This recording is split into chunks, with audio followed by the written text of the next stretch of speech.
Mike is a family farmer and a veteran, and was one of the first farmers to grow hemp in Kentucky in 2014, and he's doing some really good things there to revitalize the family farm, to help veterans learn how to get back to the land and grow crops. And so please welcome Mike Lewis. Thank you. How appropriate that one of my favorite things about industrial hemp is the amount of people that are willing to put everything aside and dive forward to help create opportunities for American family farmers. And it's appropriate that Mia and Susie are there right now and that their efforts brought us all here today. So if we could give them a big thank you.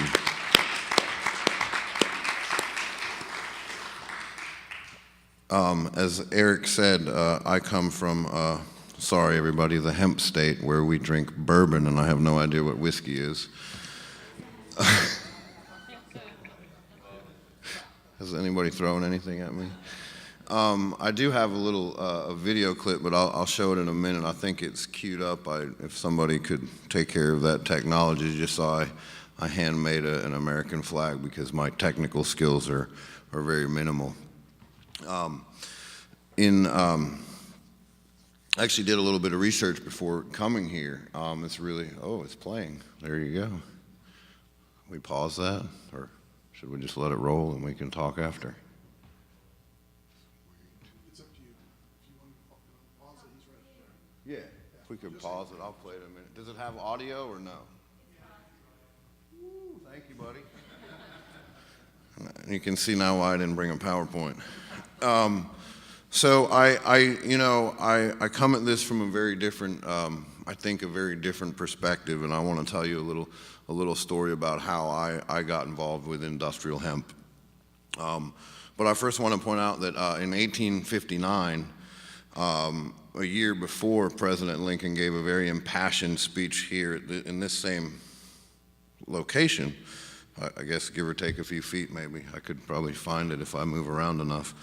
But then would be President Lincoln in his debate series, in the great debate series with Stephen Douglas. He actually warned the American people of the slave power, which was threatening the values of republicanism. And he actually claimed that the most valuable of all the arts would in fact be the ability to derive substance from the smallest area of soil. No communities whose every member possesses this art can ever be the victim of oppression. In essence, for me, that is the family farm. And it was that spirit, and in that spirit, that brought me to the fight for industrial hemp and the family farm. I have been working for about 10 years doing family farm advocacy. And so I've been afforded the opportunity with a lot of my work with veterans to form a pretty strong relationship with Kentucky Agriculture Commissioner Jamie Comer. And in 2013, Commissioner Comer asked me if I would testify before our House and Senate Agriculture Committee on behalf of Senate Bill 50, which was Kentucky's hemp bill. I'm not going to lie. I said yes because I was excited that a politician just asked me to help get rid of a regulation that was holding back a family farmer, and I had spent a few years fighting the Food Safety Modernization Act, so I knew nothing about hemp. I was just excited to try and get rid of something that was affecting my ability to make a living on the farm. So I showed up, and I had been listening to the murmurings around the state about what was going on with industrial hemp. And I was really excited by the idea that there was something that could fill the void that tobacco had left in our communities. My state faces a unique, we sort of got hit by a double-edged sword. I'm not going to go into a lot of tobacco details. There was a lot of problems with tobacco, but it provided a tremendous amount of stability for Kentucky and North Carolina and other family farmers throughout the southeastern United States. But at the same time of the tobacco buyouts, President Clinton signed the North American Free Trade Agreement, which shipped all of my community's textile jobs to South America. At the same time, they were gutting the revenues from the family farm. So I was really excited about any opportunity that connected my community and my region of the country back to its roots and its history. And, you know, agriculture and textiles is what built our economies. So that was at Senate Bill 50, that was the first time I'd ever spoken about industrial hemp. And I was actually getting ready to come here, and again, trying to do some research because I'm a big history and place kind of buff. And I found my opening remarks from that day in 2013, and I just would like to share them with you really quickly. I said, I'm not here to grow hemp. I cannot see a scenario where it will fit on my family's farm, but I can see the needs for jobs in my community, and stimulating the farm economy in rural America will have a significant ripple effect throughout those communities. Ironically, 10 months later, we were planting hemp on my family's farm. So something unique happened there, and I'd like to talk you through that really quickly. I suffered from a misconception, I think a very different misconception from what most people suffer with hemp. My conception was industrial, the word industrial.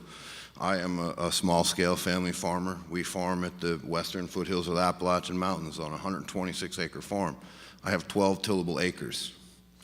I'm not an industrial farmer. I am not a commodity farmer. I will never be one. My ethics, my morals, whatever, do not apply to that. I'm not against it. I fight to support it every day, as you see me here. But it's not what we do. So I suffered this misconception of scale. As soon as we had gotten Senate Bill 50 passed, a good friend of mine, an alpaca farmer, a few towns up, also a veteran that I had done a bunch of work with the Homegrown by Heroes label on, introduced me to a lady, Rebecca Burgess, from an organization called Fibershed. And she had reached out to me and asked me to do a hemp pilot project. I quickly said, look, you know, I mean, I've got maybe 2 acres I could devote to this. I don't have a combine. We do our vegetable CSA with a walk-behind tractor, and when I can get the donkey to move, he pulls the plow. I have some friends in the western part of the state that would, you know, love to support you. They asked me, Rebecca asked me if I had ever contemplated an artisan industry for industrial hemp, and I said, well, no. And she sent me over a video, and about 10 minutes after watching that video, of course, I called her back and said, well, yeah, we're in. And hence we started. And at the very beginning of the season, we had gotten our hemp seeds into Kentucky in April of 2000. Well, we didn't really get them in. They'd already kind of been there. They were heritage hemp seeds. We collected them and saved them, and we were going to plant them. The DEA disagreed with that we were going to plant the seeds, mostly because they weren't certified or registered. So thanks to Canavest, donated some industrial hemp seeds to the Kentucky Department of Agriculture that they gave to my nonprofit Growing Warriors, which gave us hemp seed. We actually had a pretty big hemp planting planned. Vote Hemp supported it financially, came in at HIA. We had a bunch of supporters on the farm. At the day we were getting ready to plant, the ag department called us. It was at the event, yeah. And they said, if you plant those seeds, the DEA is going to come and arrest you. And I thought, well, that'll be fun. But they begged me not to. They said, look, just bring them back to us. We'll get these back to you in the next week or two. And I said, okay. And that was that the first week of May? That's right. It was the first week of May. And it was a Friday that we were doing the hemp planting. We probably had 150 people on the farm. We had a catered dinner. We had the press there. And so we symbolically planted some chocolate hemp seeds and had a really nice party. That I still don't remember portions of, probably, thankfully. But the following Monday, the Kentucky Department of Agriculture went to court with the DEA, and the federal judge sided with the Kentucky Department of Agriculture that they had the right to enter into a memorandum of understanding with me as a private farmer and as an agent of the Kentucky Department of Agriculture to conduct this research project with Patagonia and Fibershed. Tuesday morning, we ran up there and grabbed those seeds and ran home and just threw them in the ground before anybody could change their mind. And then a unique thing started happening. The bulk of this crop was grown by disabled veterans. My brother, Kevin Lanzi, Hank Barr, but so I would do a list, but all of these guys were disabled combat veterans, and all of a sudden every day, 2 or 3 times a day, we had Blackhawks buzzing our farm and hovering. This went on for an entire summer, but around the 4th of July, they flew really low. I was on my way to Lexington, and my wife called me and said, "It looks like this chopper's landing, and your brother and the guys have run into the woods with guns." I panicked, and I called the DEA, and they said that I had to call somebody else. It wasn't them that was flying over, so I had to find the other owner of the Blackhawks with the door guns. But I expressed to them that they were welcome to the farm. If they would call, they could probably save a lot of money, fly into Louisville, drive down. My wife would make them chicken and dumplings or whatever they wanted, and we could walk them through the field and talk about what we were doing. But it wasn't them, so it didn't matter. But during one of the flyovers, we were actually prepping a test plot for Patagonia to do some earlier harvests for different textile grades. And this Blackhawk came over really low, same flight path every day, and I was standing there with my brother, and we were really frustrated. They flew over, they stopped, they came real low. We could see them hanging out the door. We knew what was going on. It was clearly intimidation. And my brother said, "This is crazy, man. We're not doing anything nuts. We're making textile clothing. We're making the same thing that people made flags out of." And in that moment, we regrouped, and we went and we planted a 1/4 acre directly in the DEA's daily flight. Well, it wasn't the DEA.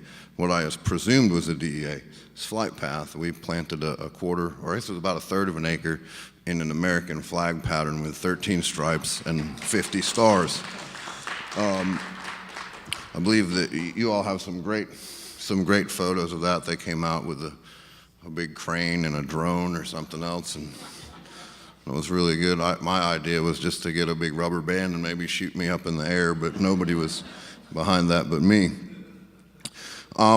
So at that point, we said, we planted that flag, and that was the point we said, we're going to make an American flag. And my wife will tell you, I'm not a big thinker. My favorite thing for anybody to say is, "You can't do that." And then I put on my helmet and charged forward.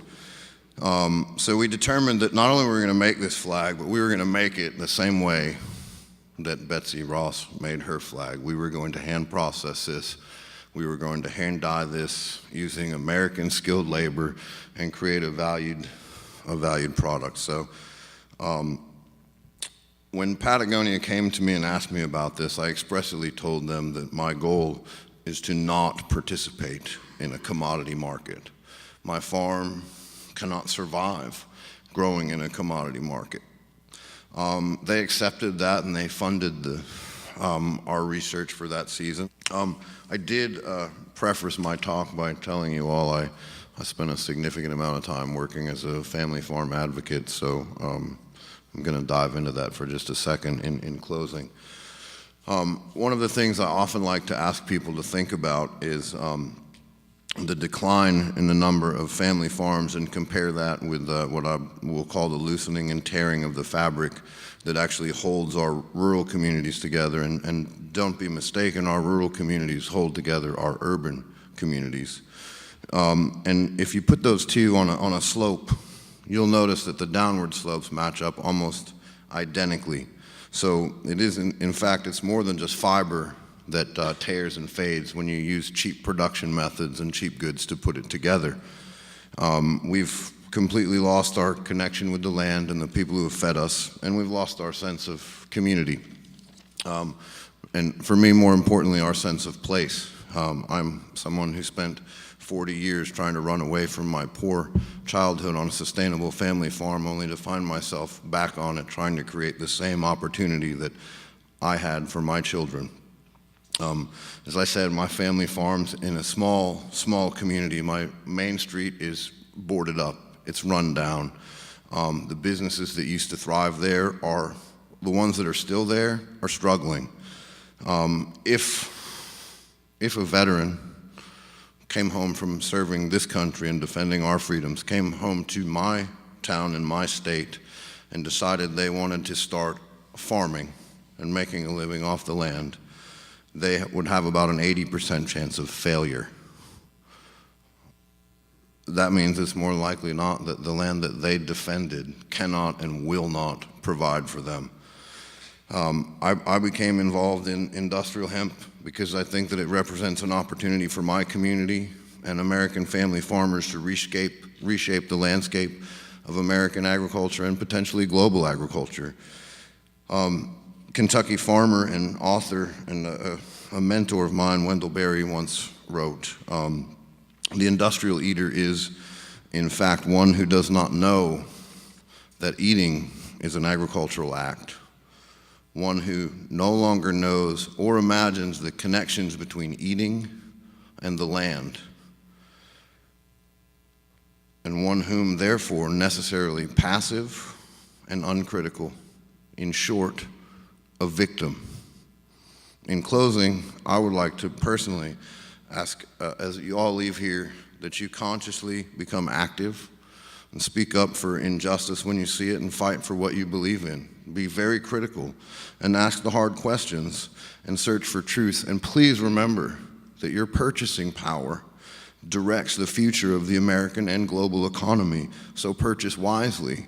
And in the true spirit of American agrarianism, I challenge you to let's put our heads together and get back to the work that actually built this great nation, the work of making sure that this is a better place for our generation and my children's generation. Thank you.